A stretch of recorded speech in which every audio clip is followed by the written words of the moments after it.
52 Sketches. Welcome to 52 Sketches, a podcast about creativity and creative practices. Here's your host, Rob Head. Welcome to the 52 Sketches podcast. We are here to talk about creativity and living a creative life, practices and habits, strategies for making wonderful things. Today, we are going to speak with multidisciplinary artist Phillip Daniel. Yes. Phillip is an actor, a writer, a singer, songwriter, voiceover actor, living and working in Los Angeles. As Philly Ocean, he is the frontman for yacht rock cover band Yächtley Crëw, and among other things, he is currently writing a feature film. That's right. Welcome, Phillip. How you doing, Robert? Glad to be here. I'm doing great. It's July 2020 as we record this, and the coronavirus pandemic has affected nearly every aspect of the work of creative professionals. So I want to start by saying, person to person, thank you for taking the time to chat about creativity and check in about how you're feeling. And Absolutely. Are you well and happy? And I am doing well. Thanks for asking. I think honestly, I have to say I feel incredibly grateful. I feel very fortunate through all of this. As you said, I'm a multi-hyphenate. So in addition to my artistic endeavors, I come from a hardworking blue-collar family. For the last decade, I've had several other little side jobs and businesses and side hustles and whatnot, which is also kind of the norm particularly in Los Angeles, but I think more and more throughout the country. And so while it has been a tremendous loss in terms of revenue and income, since we can't play shows, there are no auditions happening for any TV shows or films really at all right now. One of my other day jobs was at a restaurant at the legendary Chateau Marmont Hotel in Hollywood. I've basically had 3 income streams just completely dry up. Right. Wow. Thank goodness for the unemployment. Thank goodness for the stimulus. And thank goodness for the occasional person that needs somebody fixed and needs a handyman, because that's also one of the things that I do. Right. Yeah. Yeah. So there are a lot of challenges that you just mentioned, and I think a lot of people can relate to that. Have any new doors opened because of these strange times? I cannot stop thinking about the opportunities that have been present in this. I think I can imagine that you run a pretty brisk clip in your life, right? Like you're probably pretty much on the go all the time. Mm-hmm. My schedule is normally keeps me on the borderline of completely being overwhelmed. Mm-hmm. And so I've really actually enjoyed having a little bit less to do. Now, mind you, that just means that I'm like still really, really busy. I'm just not like almost breakneck busy. Right. So I've really utilized the extra time that I've had to infuse energy into projects that were getting pushed to the back burner or I wasn't able to attend to as often as I'd like. You mentioned in the opening that, one of the things I did in the first 3 weeks of the lockdown in March was I got together with a writing partner and we finished beating out the outline for a feature that we've been working on for like 6 months. And that really for the first 3 months of this year, because of my schedule, I was unable to do almost any work on. And also last year too. I mean, it had been like 4 months since we had really sat down and had a writer's meeting. So that was I was like, oh my gosh, we have this time. Why don't we invest it into this? When there's so many things you can't control, right. I find it really invigorating to focus on that which you can and to put energy in that and to, inspire yourself in Absolutely. the things that you can do. Yeah, you really triggered my memory of reading Julia Cameron's, what did she write? Artist's Way, right? Artist's Way, yeah. She had 2 practices, and I think when we talk about this sort of breakneck pace, one of the practices that she mentions, there's the morning pages, which are taking time to just sort of stream of Mm-hmm. consciousness, empty your mind, and that's wonderful. But one of the other ones, and you made me think of this, is the artist's date, and she really emphasizes that you have to have time in your life to be able Yeah. to be creative. And I think one of the things that this sort of global pause has done for us is for us to realize, wow, maybe I was pushing myself so hard that I couldn't really release Yeah. everything I had in me before. Yeah, when you push your nervous system to the brink of, that fight or flight response, when Right. you're kind of living on adrenaline, I think the best creativity, the best creations come from really a state of almost surrender and relaxation, because that's where you're free enough to allow whatever is most authentic, organic, unedited, uncontrived, to emerge, I think. Right. As an artist, like that's maybe like the most important state you can get yourself into, is that relaxed state where you can actually be receptive to your own creativity or inspiration around you. Right. Yeah, I've been thinking about that a lot in the last couple of years, really.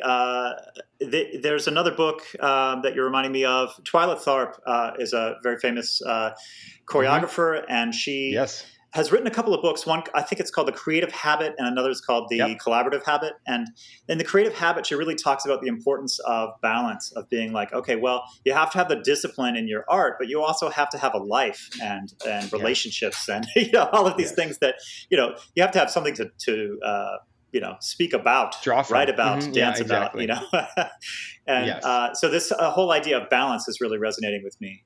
Yeah.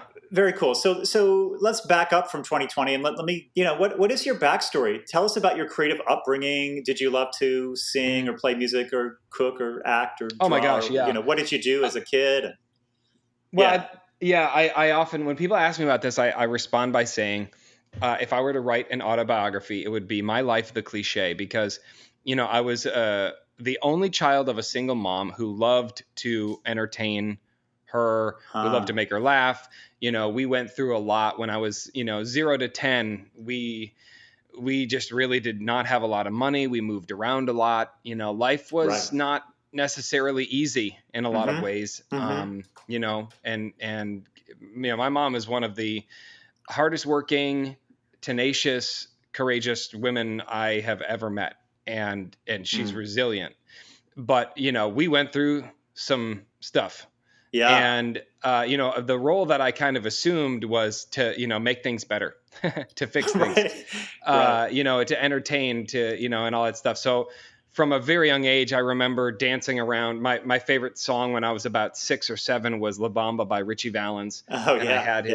I had a vinyl, actually, a vinyl album of Richie Valens that I used to sing to and put on concerts in the living room. And, and then I would do impressions, and I was obsessed with Robin Williams and his movies, and, how vivacious and creative he was and how insane he was, it was incredible. And I just really took after artists like that. And then, but I never thought anything of it. And then in like middle school, I started doing these skits on the morning announcements with my best friend, which kind of, got us to a certain, I guess, level of popularity, but that wasn't really why we were doing it. We were just because we were entertaining ourselves, really. And sort then of clowning. We were just clowning. That's it, Yeah. And honestly, the funny thing is we were both officers in the Earth Club. Okay. What does that mean? We were like huge nerds. Well, one of the teachers at our middle school had started the Earth Club. Okay. And it was all about, science and preserving the earth and the environment and understanding the natural environment and whatever. And she wanted more students to get involved. So she sent us out on a mission to, go on the morning announcements and recruit. Oh, I see. Yeah. And, so that's kind of how it all began. And then in high school, my first year, we had the option to either write this 20 or 30 page report on Romeo and Juliet as our final project, or we could do a media project, they called it, which could include a short film, or multimedia presentation. And so a friend of mine and I got the idea, well, why don't we recreate, in short, the story of Romeo and Juliet. And I ended up playing like 7 or 8 characters Right. from the play in that. And then after Okay. we showed it, and it was like 20 minutes long, after we showed it, my teacher pulled me aside and she's like, "Have you ever thought about acting?" And I was like, "What? What's that?" Like What is acting? didn't even, Yeah. I hadn't put 2 and 2 together. Right. I hadn't even really thought what I was doing was that it was because I was just having fun with my friends. Sure. Yeah. Which is actually like kind of a profound like thing to realize, because that's really the art that Isn't we're that the drawn goal to now, most. right? Don't you? Yeah, exactly. Want, the It's ideal getting back art to you that. create would be, you're having fun with your friends. Right? Yeah, You're creating exactly. something. Yeah. Yeah. Yeah. Right. And yeah. I think that's what most audiences are drawn to, is they want to see that. That's what we find most inspiring and connecting, I think. Yeah. Well, I think about these like Saturday Night Live alumni who have made a career of making movies with their friends from SNL, right? Yeah. And you can feel the sort of camaraderie in their work, even though a lot of the movies are silly or it's not high art, but it's it's entertaining and. Yep. Okay, so you had those early inklings. How did you get, from there? How did you arrive at a professional career? I mean, what inspired you? Well, after my high school English teacher, kind of said you should go try out for a school play, I did, and I ended up acting in every school play that we had for the rest of my high school career, and then from there I went to an acting conservatory in New York. I studied at the New York School of Film and Television for a year. Then I moved back out west and started attending Chapman University's film program, because my mom was like, you can't get a degree in theater. She's like, you can act, you can do whatever you want, but you have to get a degree in something else. So my answer to that was, well, I'll get a degree in filmmaking, because that's a whole lot better. Right. Yeah. Way more practical. So, yeah. But my thinking Chapman, back then, Chapman is in Orange County. It's about an hour south of Los Angeles. I see. It's right next door to Disneyland. And it's a small private college. Well, not so small anymore, but at the time, Chapman was and is still a very prominent film school. It's probably in the top 5 or 10 film schools in the U.S. You have UCLA and USC. Right. You have Northwestern. You have NYU, and Chapman's probably like 5 or 6 on the list. But it's honestly, it's become a really, really phenomenal program, and it was highly immersive. Basically you show up the first semester and they shove a camera in your hand and it was like, go make something. So I really liked that. But for the rest of my college career, I basically got away from acting because I was so focused on learning how to produce films and cinematography. That was my dual major. And, and just, enjoying college life and, living, like you said, so, right? Yeah. So you studied production and cinematography? Yes. Producing and cinematography. So yeah, because I finished my cinematography credits pretty early because I was just so hungry to learn about that art form, and I had such a respect for it. But then I had like a semester and a half left, and I was like, well, what else could I do? And I did the math on my credits, and I was like, well, I could actually do a whole other major and complete all of the producing requirements as well. Oh, excellent! Yeah. And did you finish that? Yep. Oh, yep, awesome. That was an amazing. I think I was a part of 26 films. The last I counted, I was a part of about 26 different films in my 3 years at Chapman. That's amazing. So I think of cool. Robert Rodriguez. He in his 10-minute film school, he talks about that the way to get good is to make films, right? I remember him saying, "You've got some bad films in you, so make them now." Yeah, absolutely. So that you can make good films later. Yep. And so I love that. I actually was watching. Crank them out.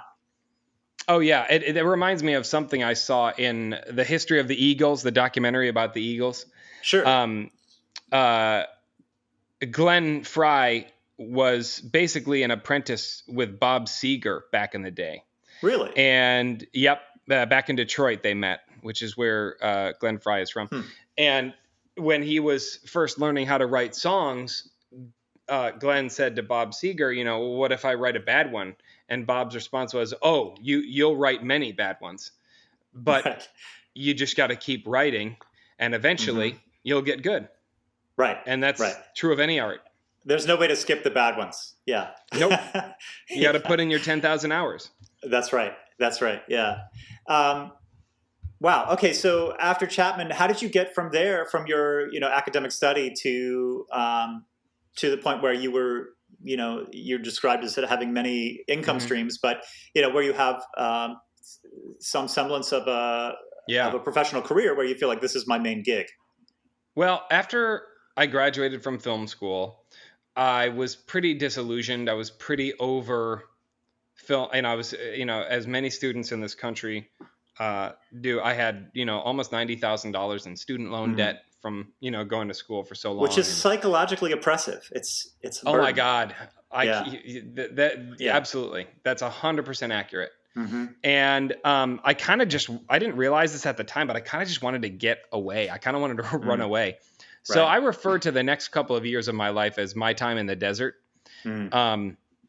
Because I took a job up in Ashland, Oregon, working for an author where we met. Yeah. And working for several authors, actually. But the reason I kind of landed in Ashland, Oregon was I had been reading books by Neil Donald Walsh called Conversations with God, and his organization was based up there. And I was interested in kind of connecting with him and doing some work with him up there. And so I moved up there. That's what got me to Ashland. Right. And I worked with another guy named James Twyman for a while. I worked with the formidable Gene Houston for a while. Right. And during this time up in Ashland, I went through like the most horrific heartbreak that I've ever experienced in my life. And as I think many heartbreaks do, they kind of have a way of showing you to yourself. And my key takeaway after that relationship ended was that I had really nothing to show for my life that I cared about. I had made my whole life about that relationship. That was like, and I was like, oh my God, this is the only thing that I had. What am I about? What do I want? And a couple of my experiences up there had also really led me to the clarity of like, this is not my path. I don't, I'm not interested in being a spiritual author, although I am a spiritual person. Right. I really thrive in a creative profession. I don't want to sit behind a desk. I don't want to be relegated to an office. I really don't even want to be working for somebody else's vision. Right. I have a vision for my own life, and I want to go out and I want to pursue that. And so, I started thinking about what that was. And I remember going to see the Julie Taymor film Across the Universe. Okay. Right. This was the Beatles in thing. 2000, and I think this was late 2007 when it came out. And the Beatles movie. And I was just so in awe, and inspired and moved. And I was like, yeah, well, that's it, dummy. Like, of course that's it. That's always been it. And you got to stop being afraid of it. That was the thing that I uncovered, was I was so afraid of that because I was afraid of failing. I was afraid of looking foolish. I was afraid of not being any good. Right. I was afraid of all of these things. And so, I think anytime you really say yes to your purpose, you are also saying yes to confronting your deepest fears. And a lot of people don't talk about that because most, and especially I think maybe this is maybe more true in acting, but I think it's true of all art forms. When you say yes to basically you as the product, it is incredibly vulnerable, right? Because if I'm on a TV show, and even though I'm playing a character named Brad, that's not what is written about in the trades. It's not about Brad. If someone doesn't like my performance, they don't go, well, that was just Brad. They go, no, well, Phillip Daniel sucked in that show because that's my face. Even though we have the the suspension of disbelief, that goes away as soon as the show's over. Like, well, I didn't really buy that. I didn't think that was a compelling performance, or I thought this was forced, or whatever the case may be. So it's very vulnerable, and you have got to do a lot of work on yourself, on your fears, on your limiting thoughts and beliefs and all that stuff. And I really very rarely hear any professional artist talk about that. There's a lot of talk about the craft, which is 100% necessary. Right. That's your tool. That's your tool chest. You have to work on your craft. Your instrument. And you have to work on that. But a part of you accessing your craft is getting past and through your fears. And that's the part that I think that a lot of people miss. If you are not actively growing as a human being, uncovering the trauma that you have from your past, and spoiler alert, we all have trauma. Yeah. And understanding your point of view as a human being and all the experiences that have shaped that, how can you expect to understand a character's point of view and experiences if you're not doing that work? Right. So, yeah, it's the richness of our own lives that enables us to bring that richness to a character. Yeah. Yep. So,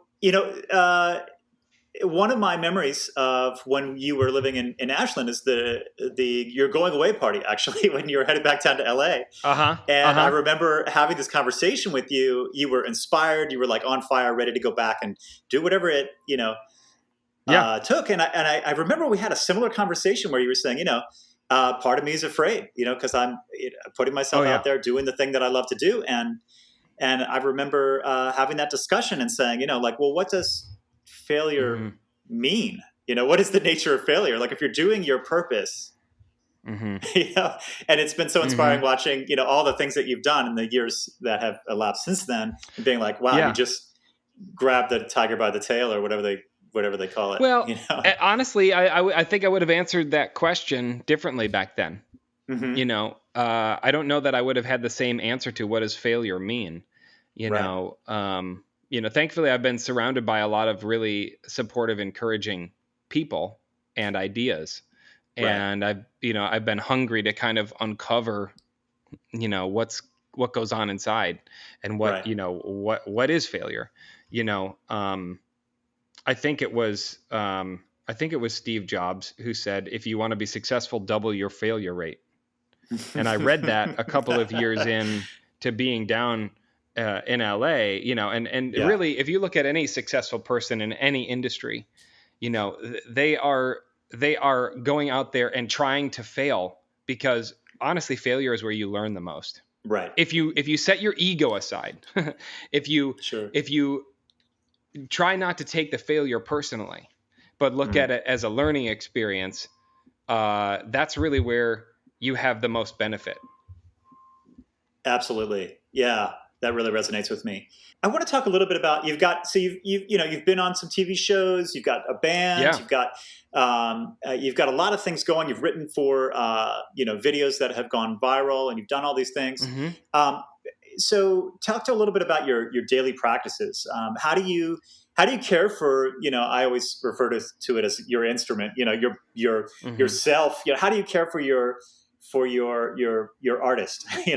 Are there things that you do to keep your career moving forward, to keep your skills tight, to hone your craft? I have a diverse number of interests. I mean, I love to write. I love to perform. I love to break down a scene. I actually really enjoy coaching actor friends on their scenes and their auditions. I love learning new things. I love, reading or listening to audiobooks. I love, watching TV. I love building stuff. So I would say, if anything, my most consistent practice is staying active. I'm always moving in some way or another. I always have another project, whether it be building a shelf for my house, or a new music video for the band, or a feature script, or recording a song for, with a producer friend of mine, or working on my truck, or whatever, or learning how to ride a couple of years ago. I was like, about 3 or 4 years ago. I'm like, you know what? Every year I want to learn a new skill or do something I've never done before. Okay. And so the first year I went out and I got a motorcycle license because I always wanted to do that. And, Right. you know, and that kind of like, it's kind of summarized a little bit of my philosophy. I'm not, you know, someone who's like addicted to adrenaline, Okay. but I do enjoy pushing through fear. And, you know, there's like this experience of life that's like just past the threshold of fear. Uh-huh. You know, that's different Right. than just the comfortable experience of life. Sure. And so, sure. you know, but I also like to do things in style. So I went out and I got a 65 BMW R50/2 and, you know, and that's great because it's not it's a classic, it's a rare classic motorcycle, increasingly more rare, but it doesn't go that fast. It's just a nice cruiser. Right. And, you know, and you're it's in the kind land of meditative. Of motorcycles. SoCal is the perfect place to ride around. It is, especially now. Honestly, it can be a little nerve-wracking. I really don't like riding in traffic very much. Right. And it's not a commuter bike. It's a you know, a recreational bike for me. But sure. But I tell you, since the lockdown and the pandemic, there has never been a better time to have a motorcycle in Los Angeles because you can you just get out and you don't have to worry as much. You do have to worry because people be crazy. You have to stay vigilant. You have to stay vigilant always. That's kind of part of the fun in a way. And, you know, but you can get out there and you can, you know, do your thing, and it's really wonderful. Yeah. So, you know, one of the things that you said, the fact that you see building a shelf and writing a you know, script in the same vein really resonates with me, because I think anytime we're you know, bringing something into being, it's creative work. And if we do it with a spirit of exploration and a spirit of I'm adding something beautiful to the world, or I'm fixing something, or I'm serving somebody in some way, whether that's literally a creative art or, you know, building a shelf, it's a similar process. And there's a connection there that I resonate with, and I really appreciate you bringing those two things together. Let's talk a little bit about your current projects. So, what are you currently working on? You know, do you have something you want to pitch to us of what you're working on right now? Well, right now, I'd say that creatively, the biggest creative outlet right now is my band, Yächtley Crëw. Obviously, we haven't been able to play any shows since March, but we have stayed really active with putting out videos covering songs that we have never done before. And you got some really fantastic, like news coverage. Yeah, we have. So one of the songs that I've always wanted to add to our set list, which we just never have, is Just the Way You Are by Billy Joel. Old fan of Billy Joel. Love him. Love his work. Right. So I pitched it to the guys a couple of months ago when we were talking about what songs we want to do. And everyone was like, yeah, that's cool. Let's do it. And we had basically just been recording a couple of videos prior to that where we're all taping ourselves in our home studio. And, you know, it was fine. It was good. We wanted to put stuff out. We wanted to do it kind of quickly. There's a lot of that going around right now. Yeah. But visually, it really starts to lack, you know, interest. It's like, okay, we've seen this before, right? Right, exactly. We've seen a lot of this in the last 2 months. Yeah. And so we really, you know, I was talking with the guys and we were like, yeah, let's do something different. And I was like, well, what if I went out and I filmed if I filmed these like landmarks in Los Angeles? I mean, no one is out right now. No one. And this was back in April. And I was like, you know, nobody's out on the town right now because so much, you know, of it was, we were in like full lockdown. You know, now no one seems to care anymore. But, you know, back then, a couple months ago, people were like, yeah, we're actually taking this seriously, like we should be, and staying inside. And so what we ended up doing for that song was going around to iconic LA landmarks with each band member.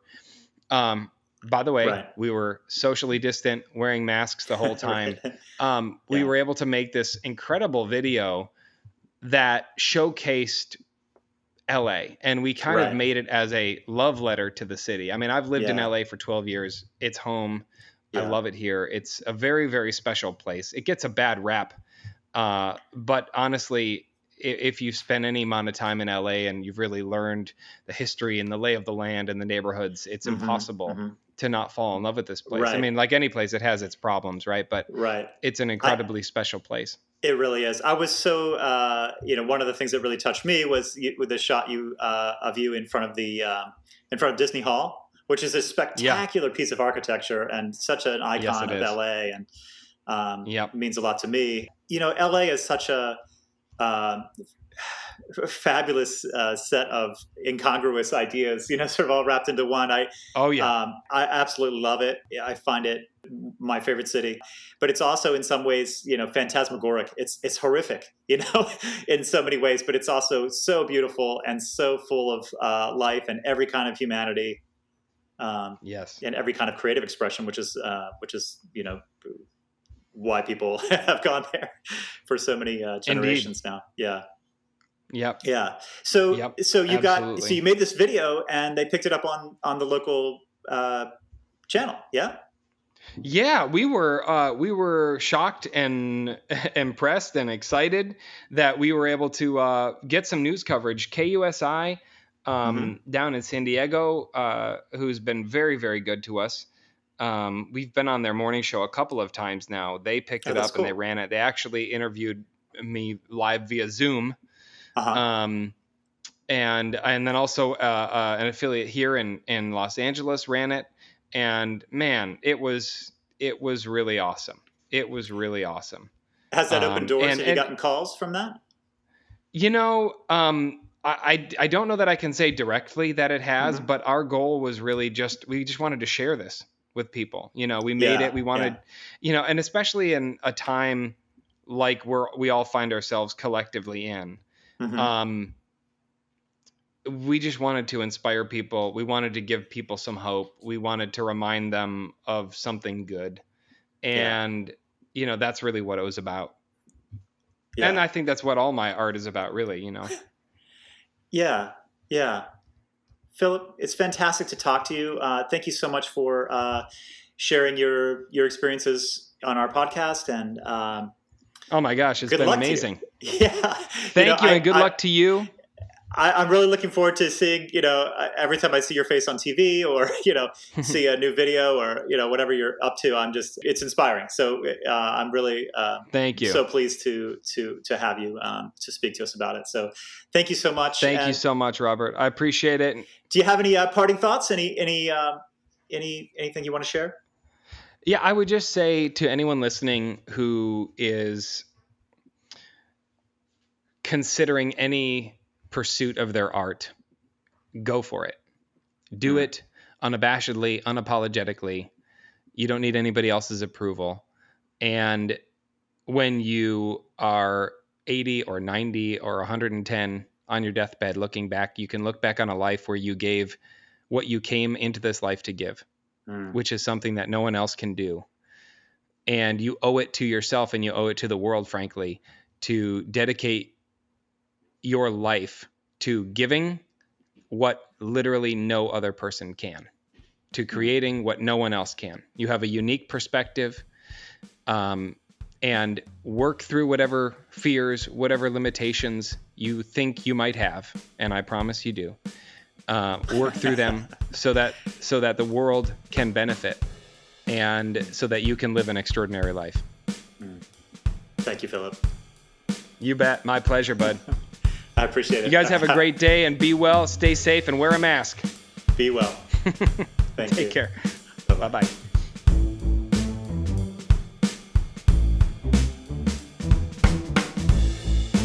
The 52 Sketches podcast is a product of 52 Sketches, makers of earlywords.io, daily, private, stream of consciousness writing to clear your mind and unlock your creativity.